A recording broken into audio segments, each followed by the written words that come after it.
So, hello everyone. We are meeting after a very long time. Ancient Wisdom series मेरा platform है जिसका आप सभी का मैं हार्दिक स्वागत करता हूँ। बहुत टाइम बाद सब एक साथ वापस कनेक्ट हो रहे हैं आफ्टर आई थिंक जनवरी के बाद ये सेशन स्टार्ट हो रहा है। So we are starting today with the introduction to the shad darshan. जैसे कि मैंने आपको पहले ही बताया था कि हमारे जो वैदिक लिटरेचर है उसके अंदर सबसे इम्पोर्टेंट चीजें क्या क्या है। तो वेद खुद है जिसमें हमने बात की थी पहले। उसके बाद में हमने डिस्कस किया था नेक्स्ट सेशन हम षड दर्शन पे स्टार्ट करेंगे जब भी टाइम होगा। एंड देन उसके बाद में जो अदर एस्पेक्ट्स है तंत्र यज्ञ ये सब कुछ बाद में लेते हैं। ठीक है। So what is there in the shad darshan we are going to discuss today. What are all these about? तो ये कहानी कहाँ से स्टार्ट होती है षड दर्शन की। सो ये वो समय था, आप ऐसा मान लीजिए जब हमारा इंडियन फिलोसफिकल सिस्टम धीरे धीरे डेवलप हो रहा था। वेदों को कैसे खोजा गया उसकी बात हमने इससे पहले विजन ऑफ वेदास के सेशन में की थी। वो मेरे चैनल पे अपलोडेड है, उसका लिंक भी मैं शेयर कर दूंगा, आप उसमें देख सकते हैं, सब कुछ डिटेल्स उसके हैं अंदर है। So how do everything started, ये उसके अंदर बताया कि वेदों और श्रुतियों को किस प्रकार से खोजा गया होगा। और फिर उसके बाद में हमने ये देखा कि जैसे जैसे टाइम बढ़ता गया तो उन श्रुतियों से ब्राह्मण ग्रंथ और फिर आरण्यक उपनिषद ये सब कुछ बने और उसके बिहाफ पे एक सोसाइटी का डिवीजन बना। तो सोसाइटी का मेन जो काम था वो दो पार्ट्स में डिवाइडेड था। One was towards the attainment of liberation और second was towards the performance of their regular duties. ठीक है, यानी कि अपना नित्य कर्म करना और दूसरा मोक्ष की ओर अग्रसर होना, यानी मुक्ति की तरफ अग्रसर होना। तो ये कॉन्सेप्ट सिर्फ हमारे यहीं पे उपजा था। वेस्टर्न फील्ड अभी भी इस विचार से बहुत दूर था कि सुख जो है उसका कारण बाहर है, बाहर नहीं भीतर है। तो जैसे जैसे वो डेवलप हो उसी कड़ी में सारे दार्शनिक शास्त्र बनते गए और शुरुआत वैशेषिक से हुई और बनते बनते योग तक पहुंचा। और वैशेषिक जो है सबसे ज्यादा वैज्ञानिक शास्त्र है, यानी कि जो हमारा आधुनिक विज्ञान जिस शास्त्र पर बेस्ड है, आप ऐसा मान सकते हैं कि मॉडर्न साइंस की एनालॉजी पूरी तरह वैशेषिक के अंदर है। तो वैशेषिक के बाद में अगर हम आगे बढ़ते जाएं तो जो उसके बाद में कौन सा आएगा फिर, सांख्य, सॉरी उसके बाद में आता है ये वाला, एक सेकेंड, यस। सो अगर हम वैशेषिक के बाद में आए तो हमारे पास में जो आता है वो है न्याय, जिसको महर्षि गौतम ने दिया था। ठीक है, न्याय के बाद में मीमांसा, पूर्व और उत्तर मीमांसा।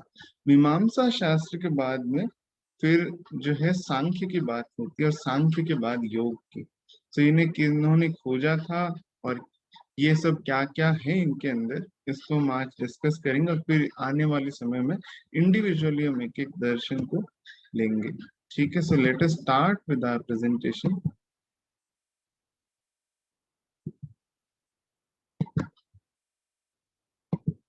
सो आप जो भी ज्वाइन करेंगे करते रहेंगे, आप सभी म्यूट रखिएगा, सेशन के बाद में आपके सारे डाउट्स लेंगे। तो shat darshanas what by the ancient wisdom series. So ये है क्या, ये वो 6 फिलोसफिकल टेक्स्ट है जिस पर पूरा वैदिक ट्रेडिशन टिका हुआ है। ये एक तरीके से 6 अलग अलग दृष्टि है वेदों को देखने की, इसीलिए इनको हम दर्शन कहते हैं। दर्शन यानी देखना, है ना। तो किस तरह से वैदिक नॉलेज को देखा जाए, उसको देखने की अलग अलग 6 दृष्टियां हैं, 6 अलग अलग विचार है, 6 अलग अलग मत है।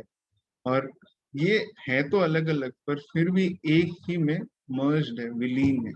ठीक है, ये सारे के सारे अलग होते हुए भी अलग नहीं है, ये फाइनली एक ही प्रिंसिपल की बात करते हैं। वैशेषिक में उसको सत्ता बोलते हैं, तो सांख्य में उसको पुरुष कहते हैं, योग में उसको ईश्वर कहते हैं। इस प्रकार से ये सब लोग लास्ट में एक ही प्रिंसिपल की बात करते हैं, अलग होते हुए भी। ठीक है, तो इस तरीके से ये सब एक है। तब हम देखते हैं ये होते क्या क्या है। ठीक है, so let us start with the list of the shat darshanas. तो first is the Vaisheshika, okay, जिसे महर्षि कनाड ने खोजा था। उसके बाद में न्याय, इसे महर्षि गौतम ने दिया था।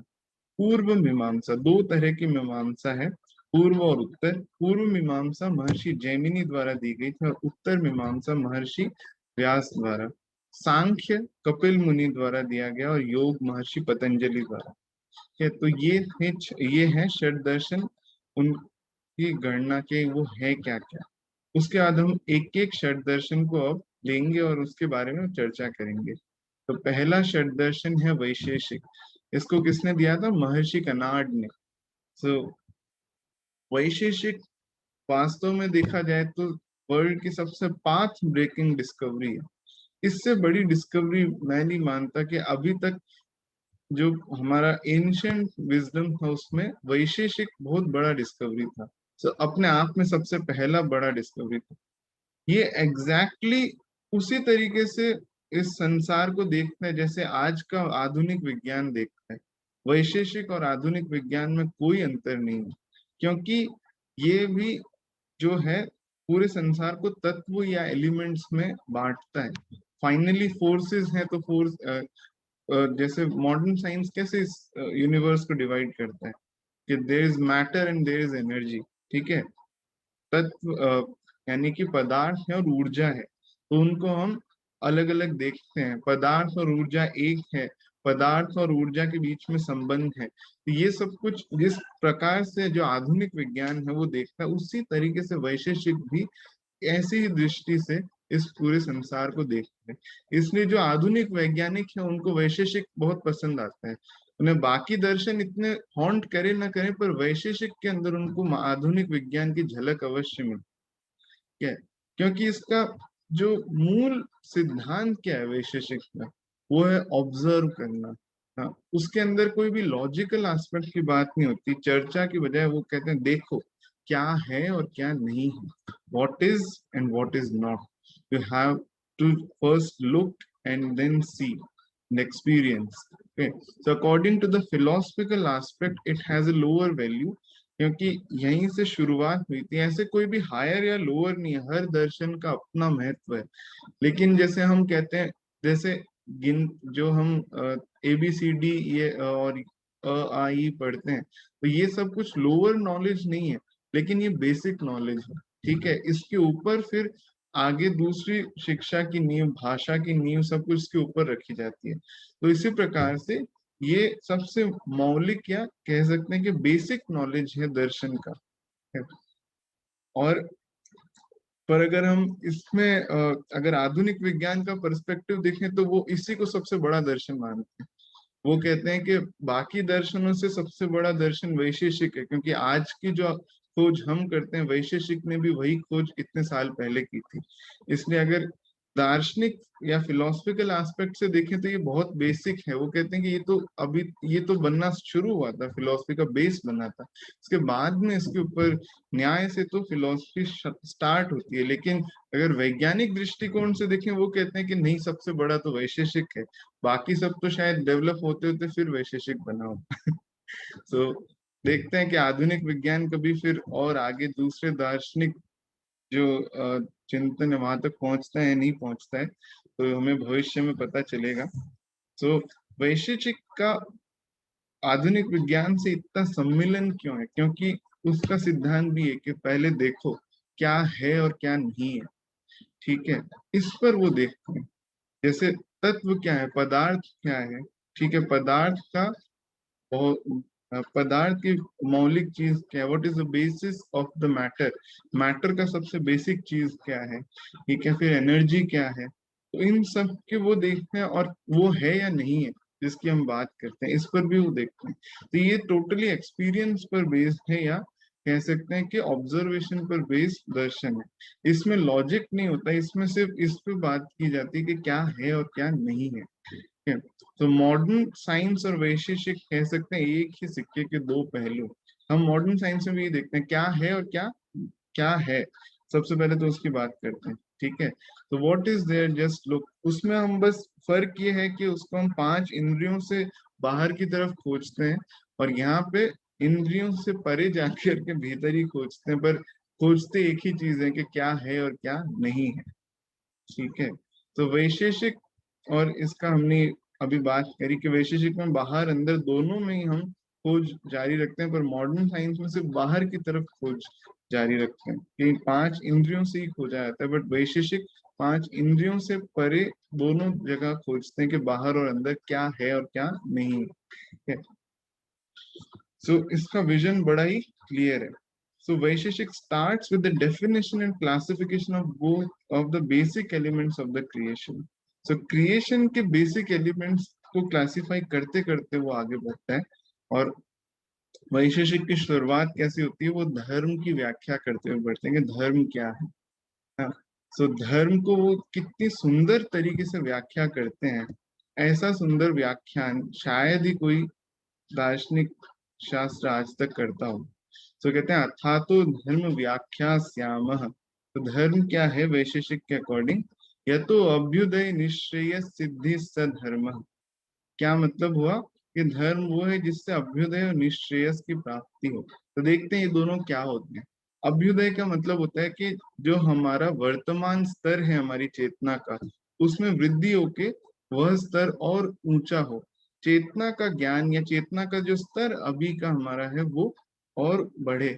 तो ऐसा कोई भी कार्य जिस ऐसा कोई भी निर्णय कार्य जो भी चीज जिसकी वजह से हमारे चेतना का स्तर ऊपर बढ़े। ठीक है, हमारी सोच का स्तर ऊपर बढ़े। और दूसरा क्या, निश्रेयस, यानी कि जिससे मोक्ष या मुक्ति की ओर, यानी कि जो बंधन से हमें मुक्त करे। ठीक है, जो भी उलझन है उसको सुलझाए।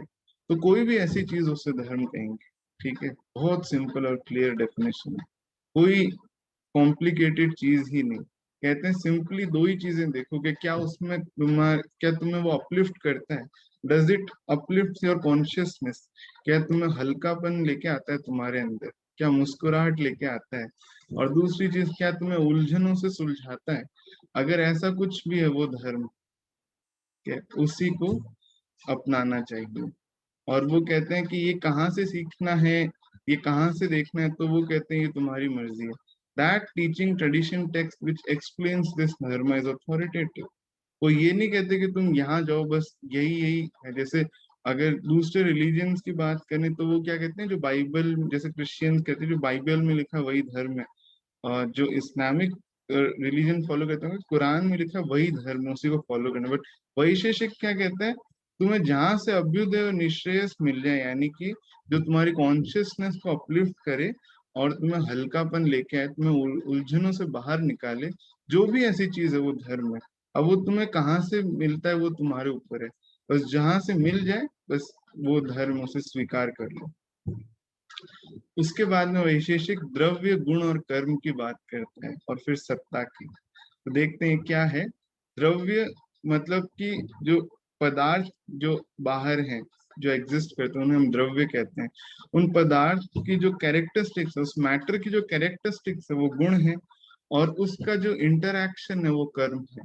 तो द्रव्य गुण और कर्म, यानी कि मैटर का एग्जिस्टेंस, उसकी कैरेक्टरिस्टिक्स और उसकी इंटरैक्शन, ये सब कुछ मिला करके तीनों कहते हैं हम द्रव्य गुण और कर्म। और इन तीनों का सिर्फ ऐसा नहीं कि ये सब बाहर के वर्ल्ड में होते हैं, बाहरी जगत में भी होते हैं और हमारे भीतर भी होते हैं। तो दोनों का जो अलग अलग कैरेक्टरिस्टिक्स है, इसको उन्होंने क्लासिफाई किया, और फिर उसके बाद सत्ता की बात की।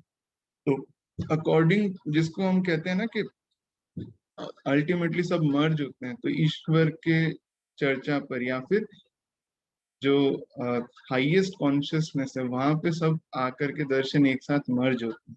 तो वो फिर फाइनली कहते हैं सत्ता क्या है। तो सत्ता यानी कि जिसमें द्रव्य, कर्म और गुण एक साथ एग्जिस्ट करते हैं, वो सत्ता है।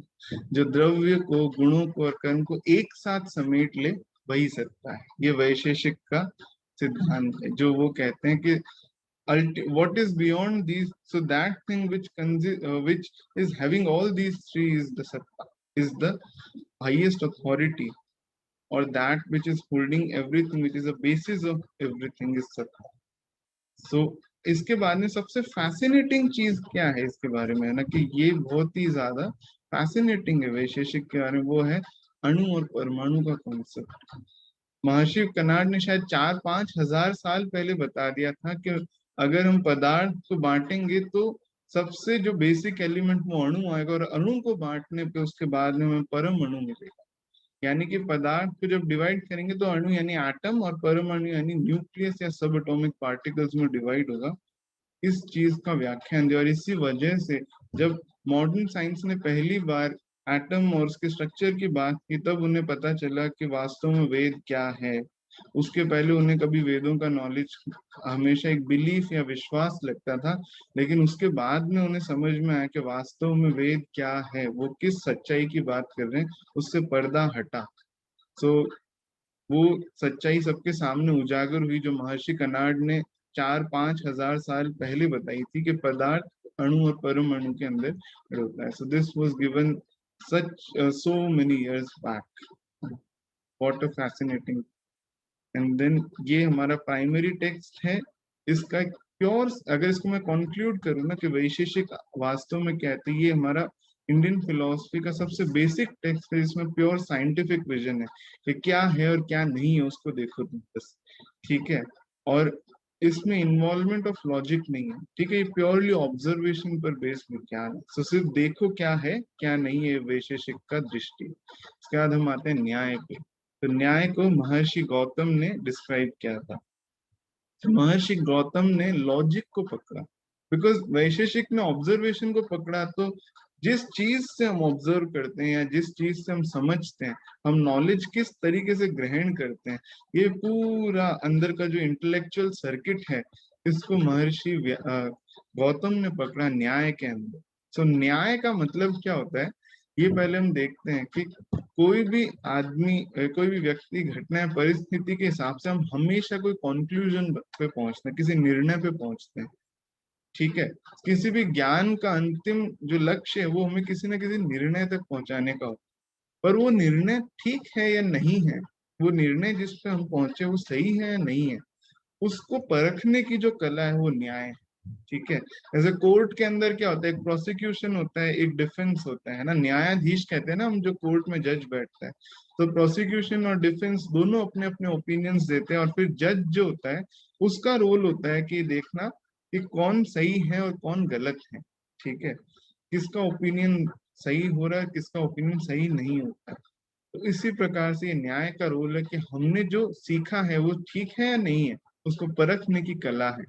तो न्याय जो है वो लॉजिक और इंटेलिजेंस से डील करता है कि how do this logic and intelligence functions and how do we gain the knowledge.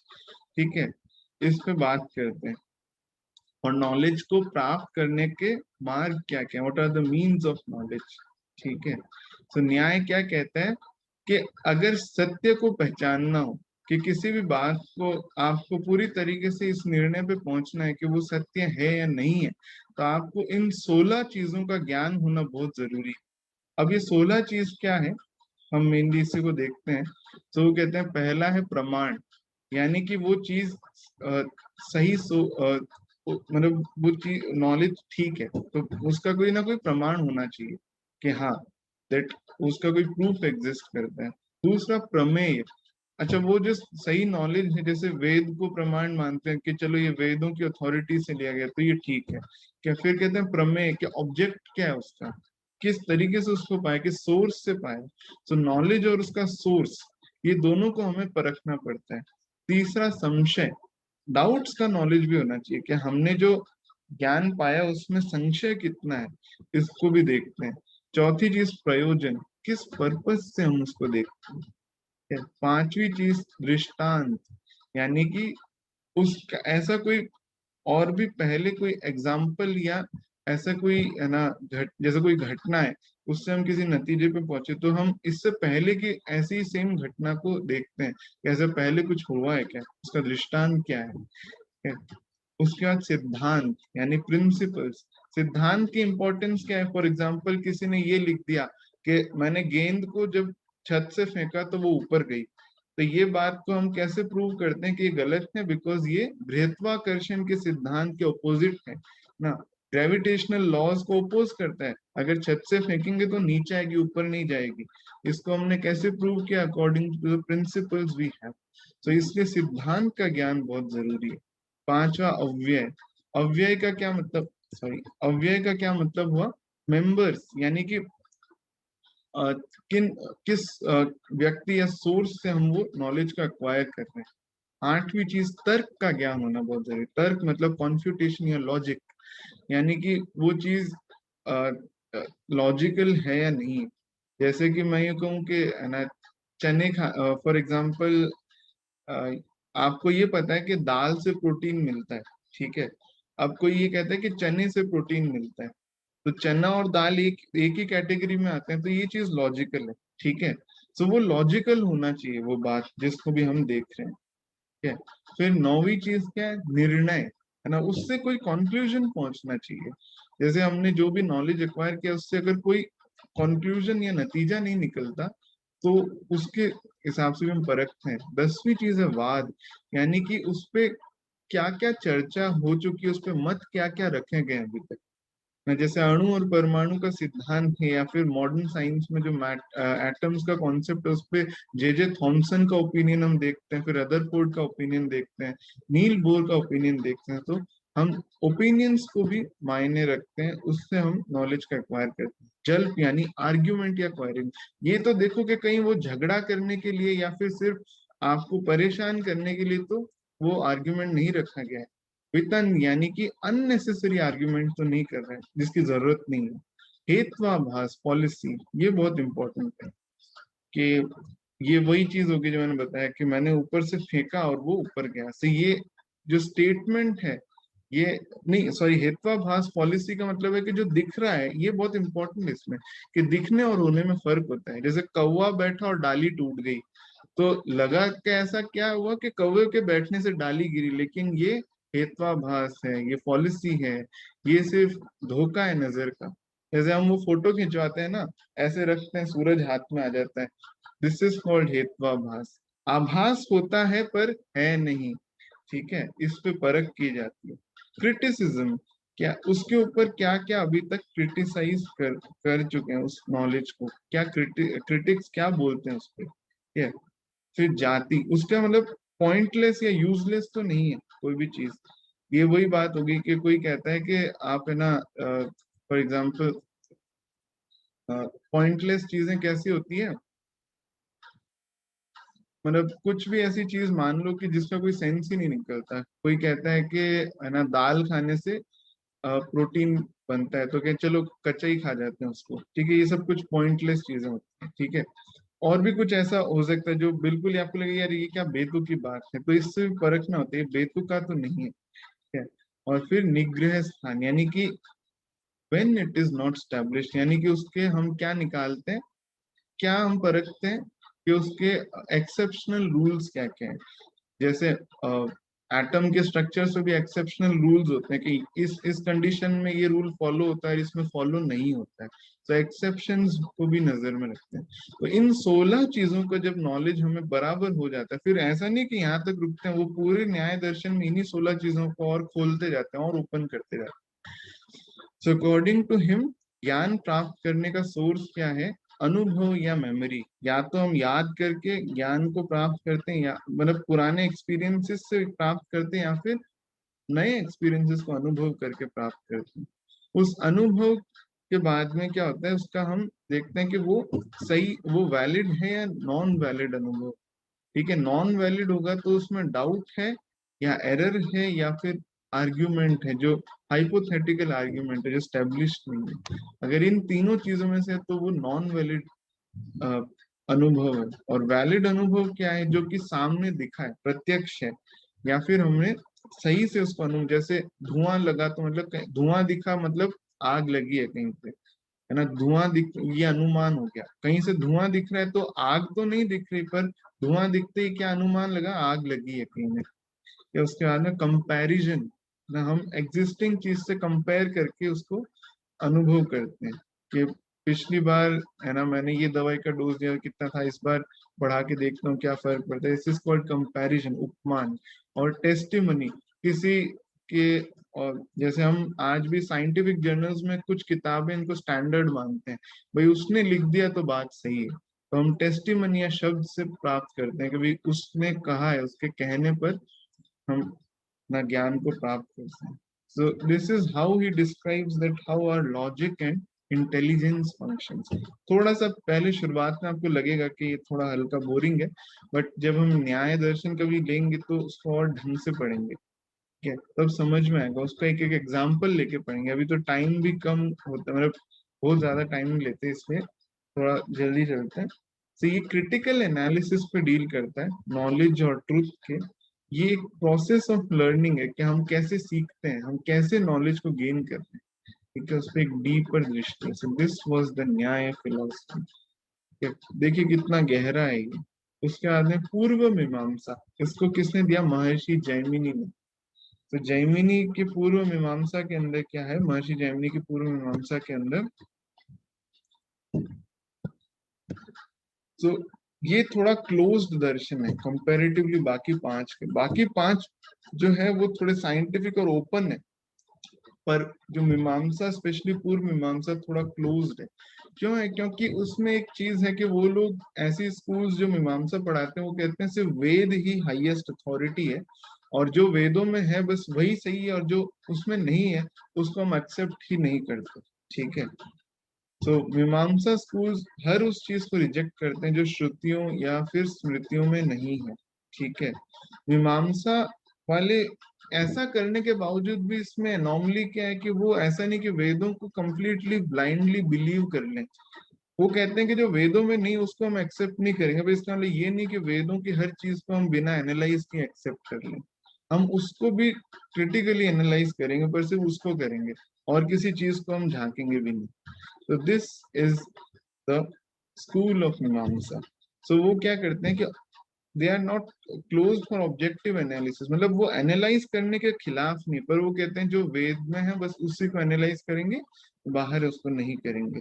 जैसे कि तांत्रिक टेक्स्ट, उपनिषद, और जो वेदों के बाद में लिखे गए ना, उनको ये लोग स्वीकारते नहीं है। What is Shruti and Smriti? Yes, Shruti और स्मृति क्या है, हम देखते हैं। श्रुति वो ग्रंथ है जिनको वे डायरेक्टली कहते हैं अपौरुषेय, मतलब जिन ग्रंथों को, है ना, कोई किसी ऋषि ने लिखा नहीं है, उनको बस सुना गया है, किसमें यूनिफाइड फील्ड की वाइब्रेशंस जो है उसी को हम वेद कहते हैं। सो उस फील्ड की वाइब्रेशंस को समाधि के अंदर सुन करके जिसको लिखा है उसे हम श्रुति कहते हैं। श्रुति यानी कि सुना हुआ, और स्मृति यानी कि जिसने अपने इंटेलिजेंस से कुछ लिखा है, ठीक है, जिसने अपने, है ना, नॉर्मली जैसे लेखक एक ग्रंथ लिखता है उस टाइप से लिखा, उसको हम स्मृति कहते हैं, ठीक है। और श्रुति कहते हैं जो कि सीधा सुना गया यूनिफाइड फील्ड से, ठीक है। सो अब देखते हैं कि मीमांसा और किससे डील करता है, वो कर्म कांड से डील करते हैं, यानी कि यज्ञों को कैसे किया जाए, याज्ञिक प्रोसीजर्स हैं, और भी जो कर्म कांड के प्रोसीजर्स हैं उन पे डील करते हैं। सो वो कहते हैं कि कर्म कांड ही मुख्य तरीका है मुक्ति का, ठीक है। अगर मुक्ति पानी है तो कर्म कांड करना पड़ेगा। वेदों को मुख्यतः कर्म कांड और ज्ञान कांड में डिवाइड किया गया, ठीक है। तो कर्म कांड और ज्ञान कांड, फिर फर्दर कर्म कांड किसमें, संहिता, ब्राह्मण और आरण्यक टेक्स्ट जो है इनमें डिस्कस किए गए, और जो ज्ञान कांड है वो उपनिषदों में डिस्कस किया गया। सो जो हमारा मीमांसा, खासकर पूर्व मीमांसा है, वो इसी कर्म कांड को ही अथॉरिटी मानते हैं, कि मतलब अथॉरिटी नहीं, उसको हाईएस्ट मानते हैं। कर्म कांड से ही सब कुछ संभव है, क्या, कर्म से सब कुछ संभव है। अब जैसे वैशेषिक को हम देखें तो वो क्या कहते हैं कि जहां से अभ्युदय और निश्रेयस की प्राप्ति हो जाए वो धर्म है, ठीक है। और कोई भी टीचिंग ट्रेडिशन टेक्स्ट जो ये प्रोवाइड कर सके ऐसा अनुभव, वो धर्म है। बस उन्होंने कोई सोर्स मेंशन नहीं किया, बस धर्म क्या है वो मेंशन किया। पर मीमांसा के अकॉर्डिंग धर्म क्या है, तो वो कैसे शुरू करते हैं, अथा तो धर्म जिज्ञासा, ठीक है। फिर वो धर्म की डेफिनेशन क्या देते हैं, धर्म जैसे ये तो क्या इसका मैंने ये दोनों इसलिए लिखा है ताकि बुक्स में कैसे लिखा जाता है ये आपको पता चले। So this is the translation which is usually written in books, पर इसको समझना बड़ा मुश्किल है, इसको लोग समझ नहीं पाते, इसलिए इसको मैंने इजी करके लिखा है कि dharma is the deeper meaning of characteristics which are inspired by the Vedas. तो जो वेदों के अंदर जो श्रुति है, जो स्मृति, उनका जो डीपर मीनिंग है, उनका जो अर्थ है, उसको जो भी उसका जो सेंस है, जो एक्सट्रैक्ट है, वही धर्म है, ठीक है। सो वो वेदों को ही धर्म मानते हैं कि जो वेद है वो धर्म है। लेकिन जो वैशेषिक था वो कहता है कि जहां से मुक्ति मिले, अभ्युदय मिले, बस वही धर्म है और कुछ नहीं। इसी सिलसिले में कहते हैं कि मीमांसा इज लिटिल क्लोज्ड, वो बंद सिस्टम है, मतलब वो अपने अलावा और किसी को देखते नहीं। ये उसका एक क्रिटिसिज्म है। फिर क्या है कि जब ये क्यों डेवलप हुआ मीमांसा, ठीक है, जब वैशेषिक तो पदार्थ और ऑब्जर्वेशनल नॉलेज से मिला हुआ ज्ञान था, और लॉजिक को न्याय में स्टडी किया गया, तो मीमांसा कैसे डेवलप हुआ इस पर बात कर सकते हैं कि जब सोसाइटी इवॉल्व हो रही थी, कि नए नए रास्ते बनते जा रहे थे, और फिर क्या हुआ कि नॉलेज जो ऋषियों ने अटेन किया उस पर भी डिस्कशंस हो रही थी। तो इनिशियल पर्पस क्या था, जब गांव के अंदर मेनली जो वैदिक सोसाइटी बसती थी, उनका ये था कि सिर्फ और सिर्फ यज्ञ करने, ताकि क्या हो कि सटल वर्ल्ड के जो देवता है उनसे हमें आशीर्वाद मिले, उससे हमें तीन चीजों की प्राप्ति हो, ठीक है। पहली तो अनाज की, अन्न की, बारिश की, ठीक है, पशुधन की, और लिबरेशन यानी मोक्ष की। तो इन चार चीजों को प्राप्त करने के लिए यज्ञ या कर्म कांड करने चाहिए, ये चीजें स्टेब्लिश होने लगी थी। लेकिन क्या हुआ, अब जैसे जैसे सोसाइटी और मैच्योर हुई तो कॉन्सेप्ट ऑफ धर्मा वो जो है वो सामने आने लगा। फिर what is Dharma, let us discuss it, ये है क्या जो थामे रखता है किसी को, है। तो इसके मैट इस चीज के लिए स्मृतियों को लिखा गया, क्योंकि अब सोसाइटी जो है वो अब पुरानी जो प्रिमिटिव सोसाइटी नहीं रही थी, वो इवॉल्व कर रही थी, तो स्मार्ट ग्रंथों को लिखा गया जिससे एक गाइडलाइंस मिले, ठीक है, एक गाइडलाइन बने सोसाइटी के लिए जिसपे चल करके वो सुखी रह सके, ठीक है। अब उसके बाद में क्या हुआ, जब गाइडलाइन लिखेंगे, वेदों को अर्थ का एक्सट्रैक्ट निकाल के जब गाइडलाइन लिखेंगे, तो उनमें मत होंगे, तो मतभेद होंगे, क्या उन मतभेदों को परखने के लिए, जांचने के लिए एक ब्रांच बना था जिसे हम मीमांसा कहते हैं। To resolve these continuous discrepancies the system of review and analysis of the Vedic Shrutis and Smritis was made and this was called Mimamsa, okay. Mimamsa इसको कहते हैं जो कि उस मतभेदों को सही करने के लिए कहा, तो तब ये बना था कि हम क्रिटिकली एनालाइज करेंगे वेदों के हर चीज को, और फिर हम निष्कर्ष पे पहुंचेंगे कि उससे क्या अर्थ निकलता है और वो अर्थ ठीक है या नहीं है, इसको देखने का ये एक मार्ग था। ठीक है। तो उसके बाद में उत्तर मीमांसा आता है। तो महर्षि व्यास ने उत्तर मीमांसा का ज्ञान दिया था। तो ये पूर्व मीमांसा के बाद में लिखा गया, इसलिए इसको उत्तर मीमांसा कहते हैं। और ये ब्रह्म के ज्ञान से रिलेटेड है। सो जो जिस चीज को पूर्व मीमांसा में छोड़ दिया गया था उसको उत्तर मीमांसा में लिखा गया महर्षि व्यास द्वारा। और वो जो फेमस टेक्स्ट है उनको हम ब्रह्म सूत्र कहते हैं। बहुत ही अद्भुत टेक्स्ट लिखा था जिसकी शुरुआत ही आती है था तो ब्रह्म जिज्ञासा। Now we shall start with the discussion और इंक्वायरी इनटू द ब्रह्मन, के ब्रह्म क्या है, आनंद, फिर ब्रह्म आनंद है। इस प्रकार से करते करते ब्रह्म और इस प्रकृति के ऐसे गूढ़ रहस्यों को खोल के रखा उन्होंने जो कोई नहीं समझ सकता। वास्तव में अमेजिंग नॉलेज था। सो उत्तर मीमांसा इतना क्लोज नहीं है, उसके अंदर ब्रह्मन कॉन्शियसनेस की मेनली बात की जाती है। और जो ध्यान है उसका एस्पेक्ट जो उत्तर मीमांसा से शुरू होता है। ठीक है। सो मेडिटेशन का जो एस्पेक्ट है वो यहाँ पे कवर होना शुरू होता है। ऐसा नहीं कि यहाँ से मतलब इसमें दिया हुआ है, वो स्टार्ट होता है, इवॉल्व हो रहा है। ठीक है।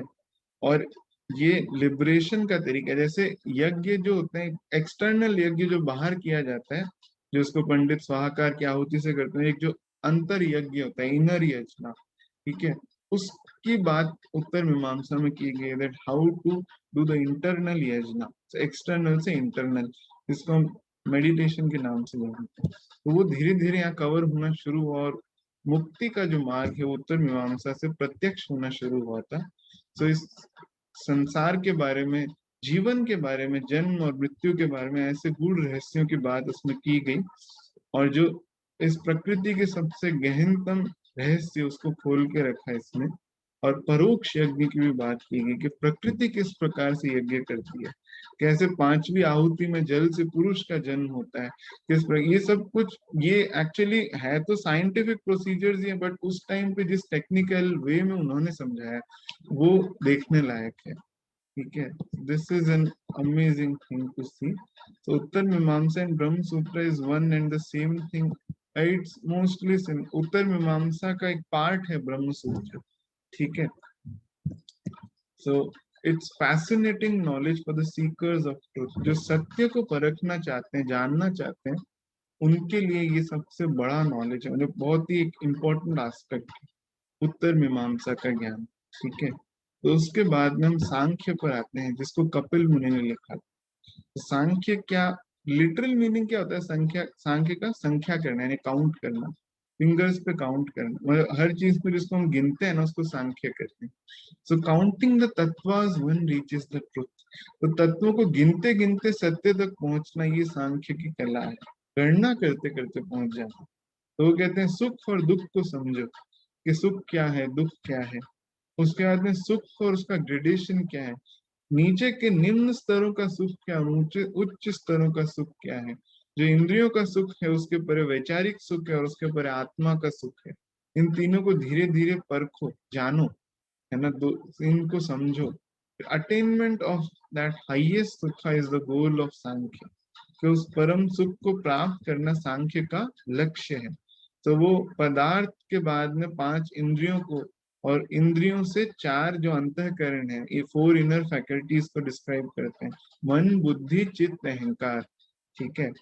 और अहंकार के परे क्या है, महत तत्व की बात करते हैं, कि अहंकार के परे अगर जाओगे तो महत तत्व को गिनते हैं, और महत के परे प्रकृति और पुरुष को गिनते हैं जो कि अलग है या एक है। ठीक है। तो पुरुष और प्रकृति की वास्तव में जो व्याख्यान है, जो बात है, वो सांख्य से शुरू होती है। और वो कहते हैं कि पुरुष ही हो सकता है जो शायद एग्जिस्ट कर रहा है, प्रकृति शायद उसका भाग है। तो व्हाट, इस पुरुष से परे कुछ है या नहीं है, so what is beyond this पुरुष, ब्रह्मन, क्या ब्रह्म है पुरुष के परे, ये एक सवाल है बहुत बड़ा। और इसी सवाल को लेकर के इसके ऊपर के फिलोसफिकल सिस्टम्स डेवलप हुए, जैसे हम भेद अभेद, अचिंत्य भेद अभेद, अद्वैत द्वैत, विशिष्ट अद्वैत के नाम से जानते हैं। ये सब कुछ सांख्य के उस सवाल पर बेस्ड है कि क्या पुरुष के परे कोई सत्ता है, या पुरुष ही परम सत्य है, या पुरुष और ब्रह्म एक है, या पुरुष और ब्रह्म भिन्न है। इसके ऊपर आगे की सारे फिलोसफिकल टेक्स्ट शुरू होते हैं। और उसके बाद में योग, जिसे महर्षि पतंजलि ने अमेजिंग दर्शन। तो योग क्या है, ये सबसे साइंटिफिक और इजी टेक्स्ट है 6 दर्शनों के मुकाबले। इसमें न ज्ञान ज्यादा ज्ञान का रोल है, न ज्यादा बुद्धि भिड़ानी है, बहुत इजी है। इसमें इसकी सबसे ग्लोरियस बात क्या है, इतना महान क्यों है, क्योंकि ये सबसे शॉर्ट है, कंसाइज और प्रिसाइज है। बहुत सिंपल और शॉर्ट एंड स्वीट बात करता है। वैशेषिक और योग एक ही जैसे बात करते हैं भाई, वो मैटर और आउटर वर्ल्ड इनर वर्ल्ड के डिस्क्रिप्शन एनाटॉमी की बात करता है वैशेषिक का। तो योग किसकी बात करता है, ठीक है, योग बात करता है प्रोसीजरल एस्पेक्ट की, लेदर फिलोसफी के।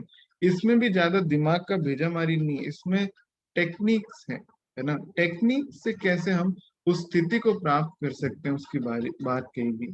तो ये प्रोसीजरल एस्पेक्ट है रेदर देन फिलोसफिकल एस्पेक्ट। एक चर्चा या भावार्थ शब्दार्थ उस सब का डिस्क्रिप्शन का विषय होने की उससे ऊपर ये एक किसका विषय है, ये एक है ना कर्म का विषय, मतलब ये एक है ना टेक्निक्स का विषय है, विधियों का विषय है कि बस इस विधि को करो और देखो क्या है, ठीक है। तो बहुत शॉर्ट में उन्होंने सूत्रों के अंदर मन को, बुद्धि को, सबको इजी तरीके से डिस्क्राइब किया, और किस प्रकार से इस मन के परे उस पुरुष में स्थिर हुआ जाए, उसमें स्थित हुआ जाए, उसकी टेक्निक्स दे रखी है, जिसे हम अष्टांग योग भी कहते हैं महर्षि पतंजलि द्वारा। तो वो दिया गया। इसकी एक जो खास बात है मैंने बताया वो क्या है कि this is the only system which has ever given the objective definition of God और ईश्वर। ईश्वर की कोई ऑब्जेक्टिव डेफिनेशन अगर कोई दे सकता है तो वो सिर्फ योग है। उसके अलावा सारे टेक्स्ट भी विश्वास की एक प्रश्न की बात करते हैं, पर योग ने पहली बार ईश्वर की परिभाषा दी। ऐसा सुंदर विज्ञान कहीं नहीं मिल सकता इन 6 दर्शनों के अलावा, कि ईश्वर की कोई परिभाषा भी दे सकता है। ईश्वर पे विश्वास रखो या ईश्वर है या नहीं है, इस पे तो बहुत सारे धर्मों ने बात की, पर ईश्वर क्या है इसकी परिभाषा आज तक कोई नहीं दे पाया, और ये सिर्फ और सिर्फ योग ने दी। तो योग इतना महान ग्रंथ है कि जिसने ईश्वर को परिभाषित किया। सो इसलिए हम इसको, मैं तो इसको सबसे बड़ा दर्शन मानूंगा, महानतम दर्शन मानूंगा, that yes this is the pinnacle of all the darshanas. तो इसमें प्रोसीजरल एस्पेक्ट की बात की गई है, देन फिलोसफिकल विधियों की बात की गई है, चर्चाओं की बात कम की है, क्या। और इसमें इसकी खासियत क्या है कि ये सीधा अनुभव प्रदान करता है, अनुभव का ज्ञान प्रदान नहीं करता है। बाकी सारे टेक्स्ट जो है ना, उनमें क्या प्रॉब्लम है कि वो अनुभव का ज्ञान प्रदान करते हैं, अनुभव कम प्रदान करते हैं। पर योग जो है वो अनुभव देता है, न कि अनुभव का ज्ञान है। तो वो उस फॉर्मूलाज देते हैं जिससे पुरुषा की स्टेट पे सीधा अटेन किया जा सके, और उसमें स्थिति कैसे हो। तो इट हैज, तो जो तंत्र है ना, जैसे विज्ञान भैरव तंत्र, इन सभी तंत्रों का जो आधार है, जहां से वो शुरू होगा, वो योग से शुरू हुआ। जैसे मैंने द्वैत अद्वैत और इन सब के बारे में बात की, ये सांख्य पर बेस्ड है, और जो तांत्रिक टेक्स्ट हैं जिसमें शुरुआत है वो योग पर बेस्ड है, बिकॉज प्रोसीजरल एस्पेक्ट की शुरुआत योग से हुई। योग में सबसे उसका, मुझे जो फेवरेट मेरा सूत्र में वो क्या है, हेयम दुखम अनागतम। योग का क्या इंपॉर्टेंस है वो लिखते हैं, to prevent the dukh to arise is the goal of yoga. दुख को दूर करने से ज्यादा दुख को आने ही ना दे, उसका प्रिवेंशन जो है वो योग का गोल है। तो जब हम योग की बात करेंगे तो पतंजलि योग सूत्र से तो हम कभी भी है ना उसको छोड़े बिना तो योग पे बात हो ही नहीं सकती। तो उस उसमें इतने सुंदर सूत्र दिए हैं, किस प्रकार से पुरुष की स्टेट को अटेन किया जाए, उसमें स्थिति हो सके। और इतना सरल जो विधि है जिससे फटाफट आदमी बंधन से मुक्त हो सकता है, वो सिर्फ योग के अंदर है। इतना स्पीडी मार्ग और कोई नहीं। तो ये आज का हमारा डिस्कशन था इन 6 दर्शन पे। हमने वैशेषिक न्याय पूर्व मीमांसा, उत्तर मीमांसा, सांख्य और योग की बात। ठीक है, तो इस पे हमने चर्चा की और फिर हमने देखा कि आखिर ये है क्या। तो अगर कोई सवाल है आपका, आप कुछ पूछना चाहते हैं, the platform is open, can definitely ask if you have any query or question, or if you didn't understood anything, or if you want to share something also, then the stage is still open.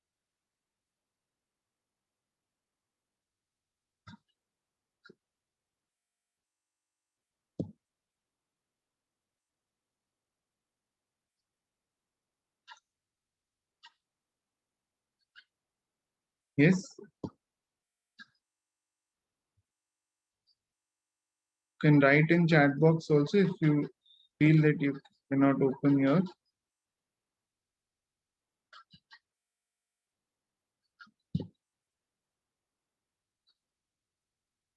You can unmute yourself. ठीक है, आप अपने आप को unmute कर सकते हैं.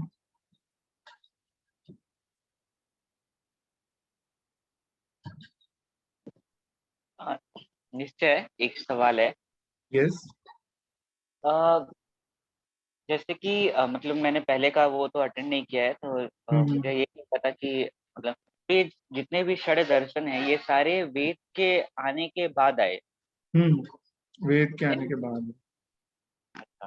और वेद के, इसका मतलब वेद के आने के पहले का हमारे पास कोई, उससे भी पहले का कोई दर्शन है जो उससे पहले भी नहीं, वेद के पहले का या उसके कंटेम्पररी हमें कोई दर्शन के होने का नहीं मिलता है, प्रमाण नहीं है उसको पहले का.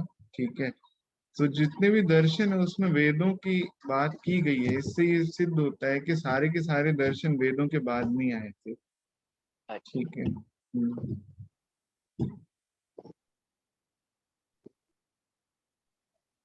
हेलो. या हाँ सर, मैं ये पूछना चाह रहा हूँ कि अगर सिंपल लैंग्वेज में अपन इसको इस तरीके से देख सकते हैं कि मनुस्मृति नहीं, ये जो भी स्मृति और श्रुति और जो आपने आज 6 दर्शन बताए उनको एज अ गाइडलाइन अपन पढ़ के वेदों को इजीली समझ सकते हैं, ये हाँ भी अपन कह सकते हैं. हाँ, अगर वो वेदों को बहुत वेदों बड़ा को नहीं कि देखने अपन की. पढ़ें, हाँ, बहुत बड़ा वेदों को नहीं, देखने की दृष्टि है वास्तव में. तो एक ठीक है, इजी अप्रोच कह सकते हैं वेदों को अगर देख. अगर आपको वेदों को पढ़ना है तो वेदों को पढ़ने की जगह अगर आप दर्शनों को पढ़ लेते हैं तो आप समझ सकते हैं कि वेदों का ज्ञान आप तक पहुंच गया. ठीक है, अच्छा अच्छा. तो कुछ ऐसा है. ठीक है, अगर तो दर्शन टोटली दर्शन को अच्छे ही है. आपने पढ़ लिया तो वेदों का जो विजन है वो आप तक पहुंच गया, जहां तक वो पहुंचाना चाहते. तो सर अल्टीमेटली टोटल 6 दर्शन ही है कि इससे और आगे भी होते नहीं, हैं? 6 दर्शन ही है. इसके ऊपर फिर मैंने बताया जो इसके ऊपर की फिलॉसफीज है, भेद अच्छा. अभेद, अचिंत्य भेद अभेद. ठीक है, द्वैत अद्वैत विशिष्ट अद्वैत, ये सारी फिलॉसफीज है. तो सर ये 6 जैसे दर्शन है उसमें सबसे छोटा आपने योग का बताया, हम्म. पतंजलि योग सूत्र, तो बेसिकली ये अपने आप में ही, जैसे वो तो सबको पता है कि काफी छोटा है, लेकिन बाकी के हम्म. जो 5 दर्शन है वो कंपैरेटिवली काफी बड़े हैं अगर इसको पढ़ना हाँ, शुरू किया. अगर योग सूत्र छोटे हैं बट जो बाकी 5 है वो बहुत बड़े हैं. इसीलिए क्योंकि योग में टेक्निक्स और प्रोसीजर्स की बात की गई, लेकिन बाकी सब में है ना, ज्ञान की बात बहुत की गई है. They discuss knowledge a lot but not the techniques. But वेदों सॉरी योग के अंदर सिंपल टेक्निक्स दी गई है कि करो और खुद देखो, परखो, ऐसा. और जैसे कि हमने देखा, सबसे पहले वैशेषिक, फिर न्याय, फिर उसके बाद तो ये टाइमलाइन के अकॉर्डिंगली भी है या फिर मतलब क्या ऐसे ही टाइमलाइन के वैसे एक के बाद एक ऐसे आते गए या हाँ, फिर? ये सब कुछ ऐसे धीरे धीरे डेवलप हुए थे. वैशेषिक का पर्पस था ऑब्जर्व करके देखना कि क्या है और क्या नहीं है. उसके बाद में उसके ऊपर लॉजिक को जो छोड़ दिया था, ठीक है, उसको महर्षि गौतम ने कवर किया. How do intellect and logic functions, है ना, परखा कैसे जाए, किसी भी चीज को परखने की कला क्या है, कसौटी कैसे की जाती है. उसके बाद में उसके ऊपर जो था हमारा ये मीमांसा, इसमें जो वैदिक ट्रेडिशन से मतभेद होते थे उसको दूर करने के लिए, उसको कैसे परखा जाए, कैसे जो रिजल्ट्स या अर्थ निकलते हैं तो उसकी समीक्षा की जाए, उसके लिए बना था मीमांसा. और उत्तर मीमांसा में जो पूर्व मीमांसा में छोड़ दिया था, उन्होंने कर्म कांड को अपना लिया, ज्ञान कांड को छोड़ दिया, उसको उत्तर मीमांसा ने अपनाया। और फाइनली सांख्य के अंदर है ना, जो परे है उसकी बात की गई। अंतःकरणों के परे क्या है, पुरुष और प्रकृति है, वो सांख्य फिलॉसफी के अंदर नॉलेज मिला। और उसके बाद में उस एक्सपीरियंस को कैसे प्राप्त किया जाए, है ना। अच्छा, परे तो है, पर उस तक पहुंचा कैसे जाए, वो योग में सीधा मार्ग बताया कि हाउ टू अटेन दैट पुरुषा। तो इस तरीके से ये ग्रेडेड वे में एक के बाद एक, है ना, अटेन हुए। तो दिस वाज द और जैसे विशिष्ट अद्वैत, द्वैत, विशिष्ट अद्वैत और अद्वैत आया, तो ये षड दर्शन के अंदर नहीं नहीं, ये षड नहीं आते हैं, दर्शन के मतलब बाद में आते हैं, वो ऊपर के लेवल की बातें हैं। जैसे सांख्य कहता है, जो मैंने बताया, जो सवाल छोड़ा था, क्या पुरुष और प्रकृति एक है या अलग है, क्या पुरुष और ब्रह्म एक है या अलग है, बस इन दो सवालों के बेसिस पर अलग अलग पंथ या सोच रखने वाले टेक्स्ट बने, ठीक है। जिसके अंदर आता था भेद अभेद, कहता है कि लगता है कि भेद है पर भेद नहीं भी है। उसके बाद में द्वैत कहता है नहीं, कंप्लीटली अलग है, पुरुष और ब्रह्म में कोई भी एकता नहीं है, ब्रह्म अलग है और पुरुष अलग है। अद्वैत कहता है दोनों एक है, पुरुष और ब्रह्म आपस में कभी अलग नहीं हो सकते, जो आदि शंकराचार्य ने जिस फिलोसफिकल दर्शन को दिया था।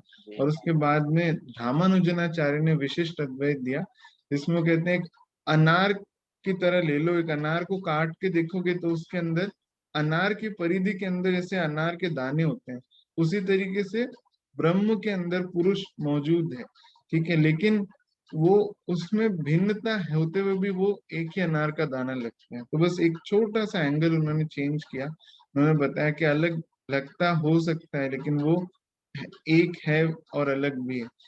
अद्वैत कहता है कि सब कुछ एक है, कोई चीज अलग नहीं है, जड़ और चेतन भी एक है।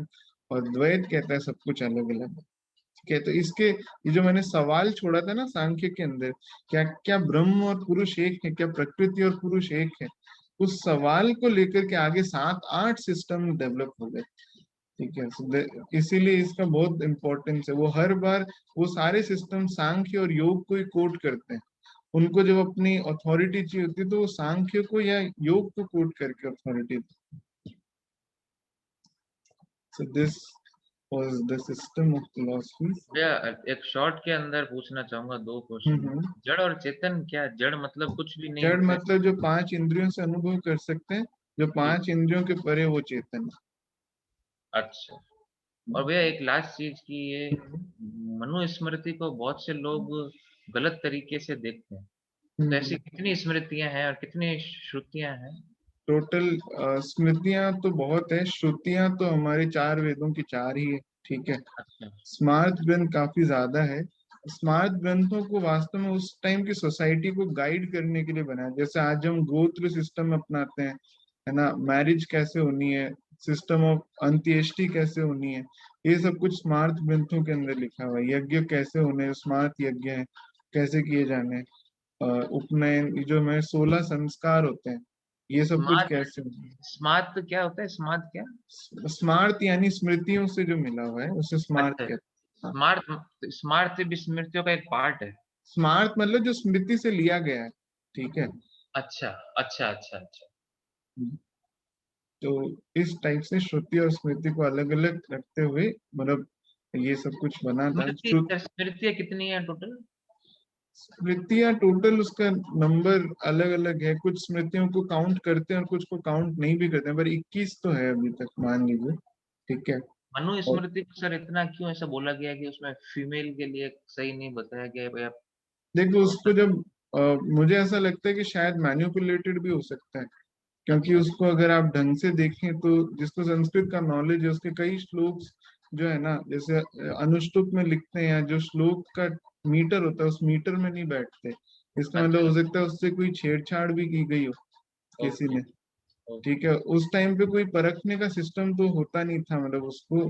तो फिर क्या हुआ, जब मैं भी उसी बात पे आना था कि जब तक एक साइंटिफिक एप्टीट्यूड था हमारे सोसाइटी के अंदर, जब वो परखने के लिए, देखिए उन्होंने साइंटिफिक एप्टीट्यूड था तभी तो हर चीज परखने के कितने कॉम्प्लिकेटेड सिस्टम्स बने ना, वैशेषिक बनाया, न्याय बनाया परखने के लिए। सोचिए, 16 तरीकों का ज्ञान उसके बाद में परख सकते हैं। कि वो चीज सही है या नहीं है, ठीक है। उसके बावजूद भी अगर हम बिलीफ पर आ गए, फिर हमने इन सबको साइड में कर दिया और वो जो बाकी धर्म आए थे जैसे विश्वास पे, तो वो विश्वास के उस पे आ गए कि चलो अब वो लिखा हुआ है उसको मान लो बस। जो मीमांसा दर्शन कहते हैं ना कि वेदों की अथॉरिटी है, उसको बस स्वीकार कर लो। तो मीमांसा भी पहले विश्वास पर बेस्ड नहीं था, पर वो सब कुछ फिर विश्वास जैसे आया ना, वो फेथ आती, हमारा साइंटिफिक एप्टीट्यूड खत्म हो गया और फिर बस फिर वही जो विकृति कहते हैं वो आने लग गई और उसकी वजह से सामाजिक विखंडन हो गया। समाज जो है वो ऐसे मतलब कर्म की बजाय जन्म के आधार पे बंट गया और फिर सारा कुछ चीजें वैसी हो गई थी। तो तो सर अलग कह अलग सकते हैं टाइम पे अलग पहले अलग लोग आए थे हाँ, जिन्होंने इसको एक दूर भी लास्ट किया था। हाँ हाँ, पहले दर्शन से लेके लास्ट दर्शन तक जो भी अलग अलग दर्शन लिखे गए हैं, इनको इंटेंशनली लिखा गया है कि अभी इसकी जरूरत है या अभी ये लिखा गया है तो इसके बाद इसको इस तरीके से चेक करना है, तो ये क्या इंटेंशन? वेदों का विजन पहुंचाने के लिए लिखा गया था। जैसे वैशेषिक में प्रकृति और उसका जो ब्रॉड विजन है वो दिया, जैसे अणु परमाणु सब कुछ होते हैं, ठीक है। तो उसके बाद में न्याय में बुद्धि कैसे काम करती है, जो मैंने चार्ट आपको दिखाया था उसमें, इसको समझाने के लिए दिखाया गया। फिर उसका यूज कैसे करें मीमांसा के अंदर, वो दिखाया गया कि वेदों का अर्थ ठीक है नहीं है परखने के लिए। उसके बाद में आगे फिर सांख्य के अंदर इन अंतःकरणों के परे क्या है, मैटर के परे क्या है, पुरुष है, उसकी बात की गई। और योग में उसका अनुभव कैसे है, वो बात की, ओके, ठीक है। इस ठीक। तरीके से निकली। तो ये सब कुछ सोसाइटी को गाइड करने का एक तरीका थे कि वेदों का जो प्रॉपर विजन है वो सब तक पहुंच पाए, इसलिए सब कुछ लिखा है। सो एनी अदर क्वेरी और doubt, so we can stay or not, we can wind up.